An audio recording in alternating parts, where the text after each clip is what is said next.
What happens when your trees become root bound? Is it a good thing? Is it a bad thing? How can you even tell if your tree is root bound? And how long can you keep your tree root bound? Those are some of the questions I'm going to be answering for you today, so keep on watching. All right, let's go ahead and get started with what is a root bound tree, because in order to understand the answer to this question, you need to understand what is a root bound tree. Most trees that are in containers at one point or another will become root bound. And the reason for that is because you are growing your plant in a confined environment. Once your plant is rooted completely in that container, technically it will become root bound. This is normal, it's nothing to worry about, so don't think your plant is going to die. So how can you even tell if your plant is root bound? Well, generally, there are many ways you can actually check to see if your plant is root bound. The first one is visually, and this is going to be the fastest and easiest way to tell if your plant is root bound. Now, I have two plants right here. The one on the left, it's a lemon eucalyptus in a 3-gallon container. The one on the right, it's a lemon eucalyptus in a 3-gallon container. Most plants that are root bound will look bigger in the same container size as other plants. So when browsing around, you can easily tell which plant is root bound and which plant is not for most plants. So by looking at these two plants right here, which one do you think is root bound? The one on the left or the one on the right? Most of you, just by looking at the plant, using a little common sense, will say the one on the left is root bound. And you are correct. This plant right here has been in that container a year longer than this one right here. Once your plant is fully rooted in that container, what happens with most plants? They will actually start to grow. This is why when you apply your plants into a brand new container with new potting mix, usually you do not see any growth out of your plant, because it needs to root that container with roots fully before it will actually start to grow. Now let me show you another example. This plant right here is a Suriname cherry in a 3-gallon container. Can you tell me if this plant right here is root bound? A lot of you that are not familiar with this plant are probably not going to be able to tell me if this plant is root bound or not, simply because you do not know the plant. And that is going to be the main problem or disadvantage you're going to encounter by simply looking at the plant to see if it's root bound or not, especially if you have nothing to compare it with. So now that we have something to compare it with, which one do you think is root bound? Yes, it's very obvious. You can tell the one on the left is root bound and the one on the right, it's not root bound. The one on the left has been in that container at least a year longer than the one on the right. So like I said, you can tell most plants if they are root bound or not simply by looking at them, and it's a lot easier, especially if you have another plant to compare it to. But what if you don't? That is why we have another way of telling if your plant is root bound or not. This way is actually more accurate, and this is what I personally use with my plants, especially since I have a lot of them, and it's easier for me to tell if they need to be up-potted or not. Because a lot of the times when all the plants look huge, like these plants right here, these are silk floss, all of them look massive. How can you tell if they're root bound or not? I mean, you can tell sometimes by visually looking at them, because I mean, look at that one. That one's huge. This is definitely root bound in this container. But like I said, if most of them look about the same, it's very hard to tell.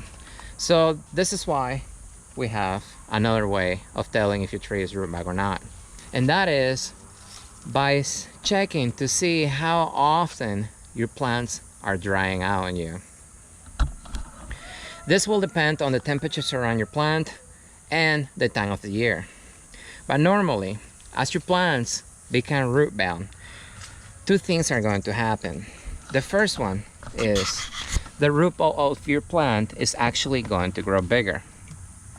And the second thing that's gonna happen is every time that you water, every single time, a little bit of the potting mix, even if you don't see it, will actually come out of the drainage holes. Like this one right here. You see that little pile of potting mix right there? This is a drainage hole right here. And this plant right here has been sitting in this pot. Like this one right here. You see this little pile of potting mix? They have been sitting in this spot right here for at least 6 months. We have not moved them at all. And as you can tell, a lot of them, they have a little bit of the potting mix with roots coming out of the drainage holes. The reason this happens is every time that you water, the potting mix will actually dissolve in the water, and it will follow the water down the drainage hole, and a little bit of the potting mix will come out of the drainage hole. Over the months, over the years, a lot of the potting mix will actually come out of the container, and at the same time, the root ball of your plant is still growing because it will never stop. This is going to cause your container plant to actually dry out more often. Even if you water it, soak it, give it thousands of gallons of water, it does not matter. It will dry more often than not. Now, in order to know or to figure it out, you're going to have to know your plant. So this process is actually takes a little longer to tell if your plant's root bound or not, simply because you're gonna have to water your plant for a little while to see how often it's drying out on you. If you're not sure how often to water your plants in containers, I got another video where I talk specifically about container watering. But just to recap it quick, follow the 50% rule. That is, every time that your container dries 50%, that is how often you water this plant. This plant right here, it's an African tulip. And it has been in this container in this location right here since early last year. So about 2 years time, almost. It is root bound. And the reason I know it's root bound is I can tell just by looking at the plant, it's big. The second thing is, even if I didn't look at it, it's about how often it's drying out on me. Right now, this plant in this container is drying out on me 3 times a day. Because 3 times daily is drying out 50%. So that's an easy fix for me, because all I gotta do is just water more often. All I gotta do is adjust my timer, and my watering system will come on 3 times daily. No big deal. The more root bound your plant gets, the older the plant is in that container, the more of the potting mix will actually get flushed out of the container, the faster your potting mix will dry out, because the potting mix itself is what holds the water. And at the same time, your plant is bigger root ball, its water requirements are going to go up, so you are going to have to water it more often.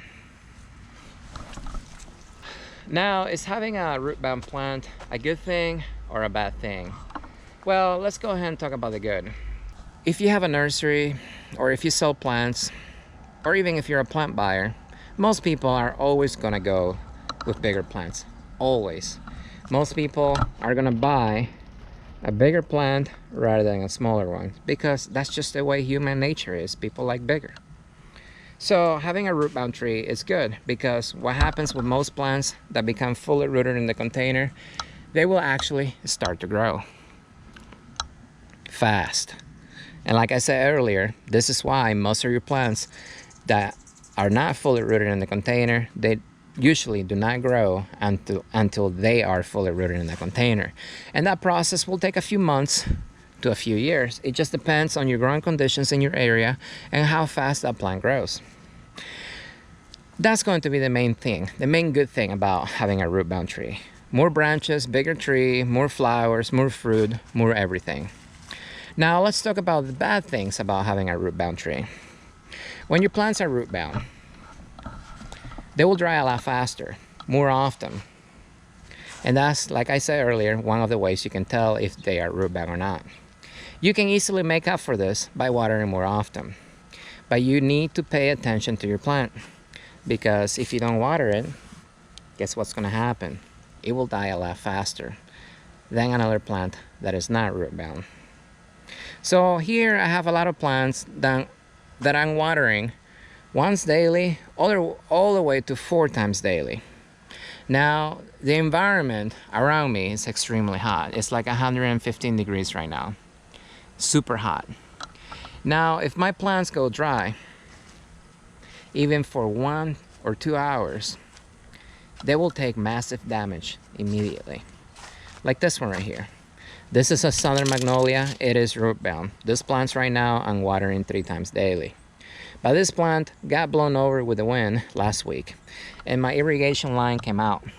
It did not get water 2 out of those 3 times that day, and as you can see, the plant took damage. Now, thankfully, I caught it in time and it got watered, so this is only cosmetic damage. I didn't die back. It's only the foliage that got damaged. No big deal. This right here will take a few months to regrow and the plant will be okay. But if this plant had not been root bound and it tipped over that day and you only got water 1 time, it would have been fine. So that's one of the bad things of having a root bound tree. The other bad thing about having a root bound tree is, well, they usually grow huge. That's a Pakistan mulberry over there. That's about 10 feet tall. That's an everberry mulberry over there. That's about 12 feet tall. Huge. As your plants get root bound, they will grow fast, especially if they root themselves into the ground like this guys did last winter. And they will catch the wind more often. They will tip over. It just gets complicated. Another bad thing about having a root bound tree is there are different degrees of root boundness. You're gonna have mild, and then you're gonna have severe, and everything in between. As your plants become root bound, like I said earlier, you can make up by watering more often. But it will get to a point that even if you water more often, your plant is going to suffer. And that brings us to how long can you keep your trees root bound? This right here are 9 blooming jasmines. These plants right here, they were already root bound a year ago. We pruned them back and then they grew back, and then we're literally watering 4 times daily because they're drying out so quickly. And you see all the potting mix down here? This is years of just coming out of the container every time that we water. And we do not dump water all at once in our containers. We literally use drippers or sprayers right here. And when I water, I only water for 2 minutes, enough to soak the root ball, but not enough to actually drain down a lot. But even with that watering, the potting mix manages to come out of the container. Now, your plants will become so root bound that it will get to a point where the root system of your plant is so restricted that your plant's actually gonna get weaker. It will sunburn easier. If it's frost or cold sensitive, it will take more cold damage, frost damage in the winter time. It will become deficient of nutrients, and even if you fertilize it, the plant is not going to be able to uptake the nutrients efficiently, like this one's right here. I have chlorosis on this, guys. The leaves are pale right now. They're telling me they need nitrogen, and I defertilize them, and some of the new growth is actually looking okay, but most of the plant is not. These guys are extremely root bound, and I need to take them out of the containers and put them in bigger containers. That's the only way I can fix this, guys. But like I said, they have been root bound for at least 2 years or so, and they're still alive. I'm having to water really often to make up for that, but now the plants are becoming deficient. When your big plants become deficient, even if you fertilize them or even if you water them, your plants are gonna act as if you didn't. They're gonna act as if the soil is bone dry. They're gonna act as if you have never fertilized them before. Like this Wumpy plants right here. These are 25-gallon Wumpy plants. I've had these plants right here for about 3 years in these containers. And when I got them, they were already root bound. So these plants have been root bound for many, many years.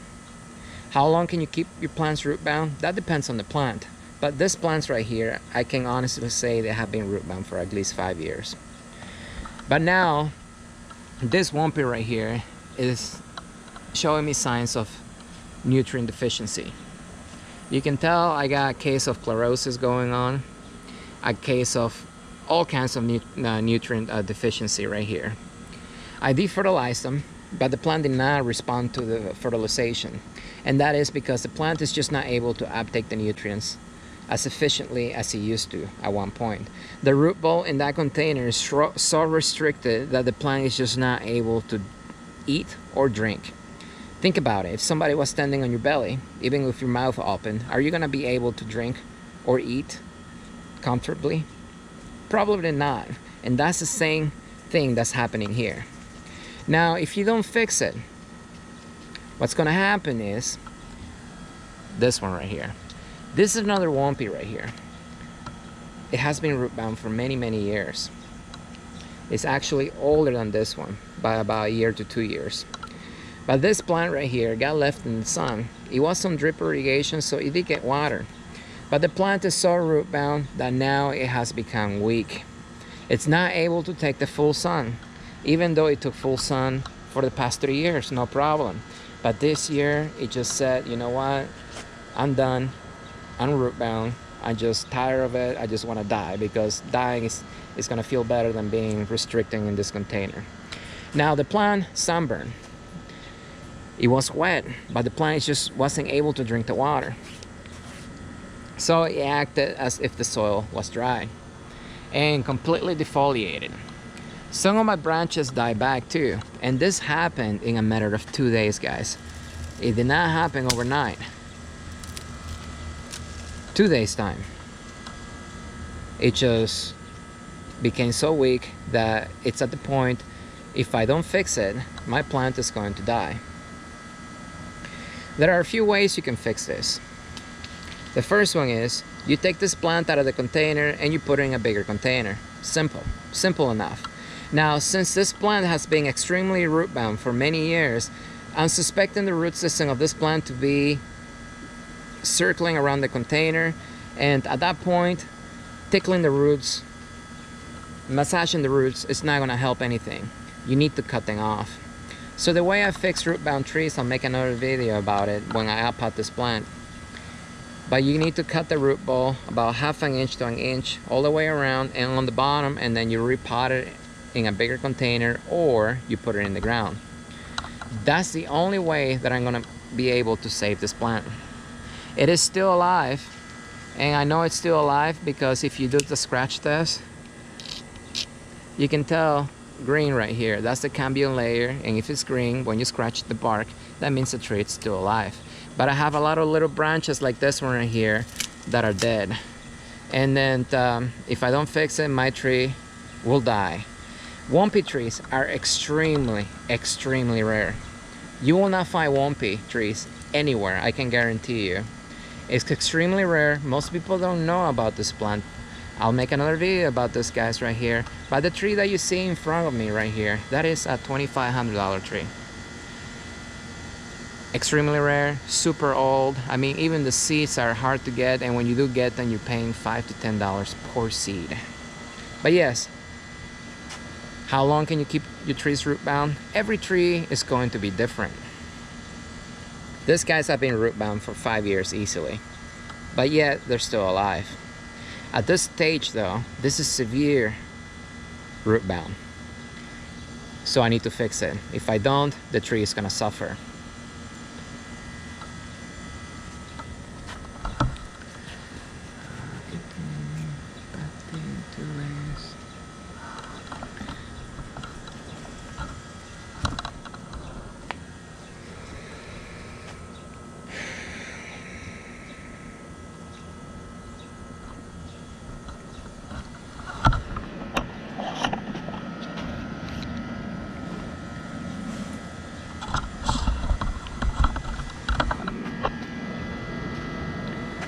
Some plants will become root bound in a few months. Other plants will take many years.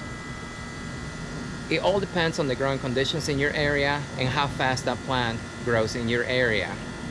But the main point of this video is, if your plant is root bound, it's not always a bad thing.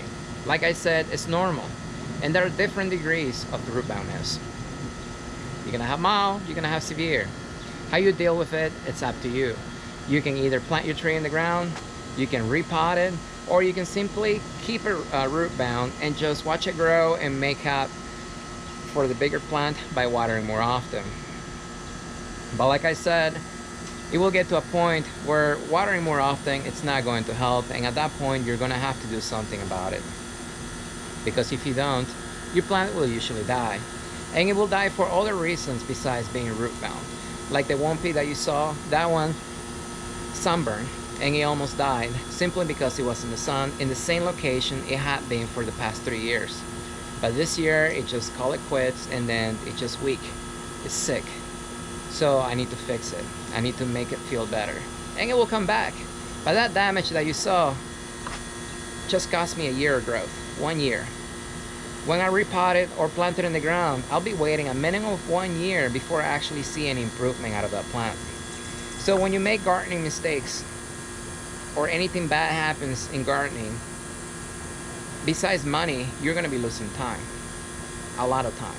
A lot of people don't realize that, because anything you do to your plants will usually take months to years to react to any changes you make. So that's it, guys. So now you understand what's a root bound tree, how to fix it, how to identify a root bound tree. So hopefully this video answers your questions.